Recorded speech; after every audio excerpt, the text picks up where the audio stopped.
নমস্কার, আমার নাম তনু রায়। আমার স্বামীর নাম বসন্ত রায়। আমার স্বামী গত 3 মাস ধরে অসুস্থ হয়ে পড়েছে। ডাক্তার বলছে তার 2টি কিডনি ড্যামেজ হয়ে গেছে। একটা কিডনি ডোনেট না করলে সে আর বাঁচবে না, ডায়ালিসিসের জন্য বেঁচে আছে। আমার স্বামী এখন হায়দ্রাবাদে প্রাইভেট নার্সিংহোমে ভর্তি আছে। ডাক্তার বলছে তার অপারেশন করতে হবে। অপারেশন করতে 10 লাখ টাকার মতো প্রয়োজন। নিজে মা কিডনি দেওয়া সত্ত্বেও 10 লাখ টাকা প্রয়োজন। সেই টাকা কেমন করে জোগাড় হবে? আমি আপনাদের কাছে সাহায্যের হাত বাড়িয়ে দিচ্ছি।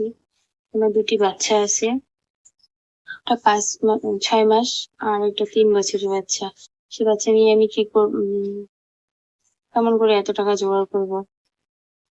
মিডিয়া সাংবাদিক সবাইকে বলা হয়েছে, আর প্রধান পঞ্চায়েত, জেলা পরিষদ সব জায়গায় জানানো হয়েছে, চিঠি দেওয়া হয়েছে। সব জায়গা থেকে নাকি হেল্প করবে। আপনাদের কাছে সাহায্য করে বলতেছি যে আমাকে আমার স্বামীর জন্য, আমার স্বামীর জীবন ভিক্ষার জন্য কিছু করে অন্তত দাও এবার। তাহলে আমার স্বামী স্বাভাবিক জীবনে ফিরে আসবে।